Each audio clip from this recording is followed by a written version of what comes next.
సుక్మా జిల్లాలో మావోయిస్టులు ఘాతుకానికి పాల్పడ్డారు. పోలీసుల వాహనాన్ని పేల్చేశారు. పోలీసు వెహికల్ ని ఐఈడీతో పేల్చేసినట్టు తెలుస్తోంది. పేలుడులో ఏఎస్పీ ఆకాష్ రావు మృతి చెందాడు. ఈ ఘటనలో డీఎస్పీ సీఐకి కూడా గాయాలయ్యాయి. చికిత్స నిమిత్తం వారిని ఆసుపత్రికి తరలించారు.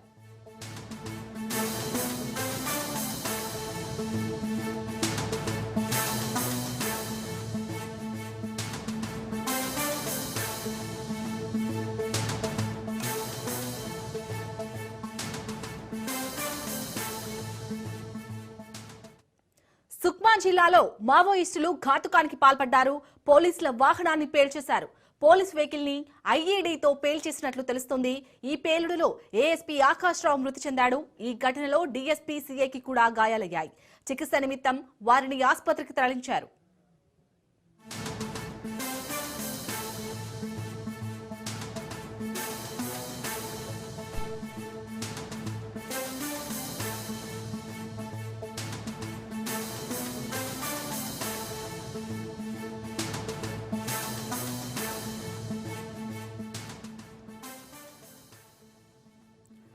సుక్మా జిల్లాలో అయితే పోలీసుల వాహనాన్ని మావోయిస్టులు పేల్చేసినట్టుగా తెలుస్తుంది. దీనిపై పూర్తి డీటెయిల్స్ మా ప్రతినిధి చంద్రశేఖర్ అందిస్తారు. చంద్రశేఖర్, శాలిని ఏదైతే ఉందో రేపు మావోయిస్టులు భారత్ బంద్ పిలుపునిచ్చిన నేపథ్యంలో ఛత్తీస్గఢ్ లో మావోయిస్టులు అయితే దుశ్చర్యకు పాల్పడ్డారని చెప్పుకోవచ్చు. ఏదైతే కొంట గొల్లపల్లి రోడ్డులో ఇది కొత్త బేస్ క్యాంప్ సమీపంలో అయితే ఐఈడీలు పోలీస్ భద్రతా బలగాల లక్ష్యంగా ఐఈడీ బాంబులు అయితే మావోయిస్టులు పేల్చారు. ఇందులో ఇటు కొంటకు సంబంధించిన ఏఎస్పీ ఆకాష్ రావు తో పాటు సిఐలు డిఎస్పీతో పాటు కొంతమంది భద్రతా సిబ్బంది గాయపడ్డారు. వెంటనే వారిని మెరుగైన వైద్య కోసం హాస్పిటల్కి తరలించి చికిత్స అందిస్తున్న నేపథ్యంలో కొంట ఏఎస్పీ ఆకాష్ రావు అయితే మృతి చెందాడు. మిగతా పోలీసులు కూడా కొంత క్లిష్ట పరిస్థితిలో ఉన్నట్టుగా అయితే మెరుగైన వైద్య సేవలు అయితే ఇటు అందిస్తున్న పరిస్థితి. ఏదైతే ఇటు భద్రతా బలగాల లక్ష్యంగా అయితే మావోయిస్టులు ఐఈడీ అమర్చిన మావోయిస్టులు వారినే టార్గెట్ గా చేసుకొని పేల్చడంతో భారీగా అయితే మావోయిస్టుల ఐఈడీ పేలుళ్ళు అయితే ఇటు భద్రతా బలగాలు అయితే గాయపడ్డారు. ప్రస్తుతం అయితే కొంత ఏఎస్పీ మృతి చెందాడు. ఆకాష్ రావు మృతి అయితే చెందాడు.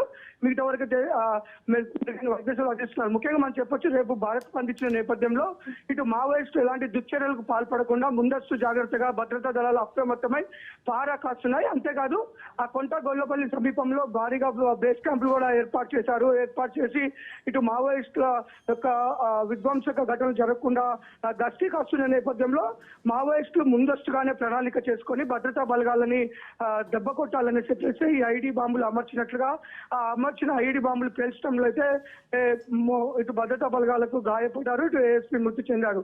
అంతేకాదు ఎలాంటి ఎవరైతే ఈ మావోయిస్టులు ఈ ఘాటుకు పాల్పడ్డారో వారందరి కోసం అయితే భద్రతా దళాలు సమీప అడవుల్లో అయితే సెర్చ్ ఆపరేషన్ చేస్తున్నాయి. భారీ బందోబస్తు చేస్తున్నాయి. ఒక పక్క మావోయిస్టులు శాంతి చర్చలు పిలుపునిస్తూనే ఈ దుశ్చర్యకు పాల్పడడంతో తిరిగి పోలీసుల ప్రతీకార చర్యలు ఏ విధంగా ఉండబోతున్నాయి ఒక సంఘటనగా అయితే మారిందని చెప్పుకోవచ్చు. ముఖ్యంగా ఈ యొక్క ఐఈడీ పేల్చడంతో తిరిగి మావోయిస్టుల ఒక వేరువేతకి పోలీసులు భద్రతా దళాలు మరింత సెర్చ్ ఆపరేషన్ చేసే విధంగా అయితే ప్రణాళికలు చేసుకుంటున్నారు. శాలిని, చంద్రశేఖర్, ప్రస్తుతం సుక్మా జిల్లాలో పరిస్థితి ఏ విధంగా ఉంది? అలాగే ఏ మావోయిస్టులు అయితే ఈ పోలీస్ వెహికల్ ని పేల్చేశారో వాళ్ళెవరో తెలిసిందా?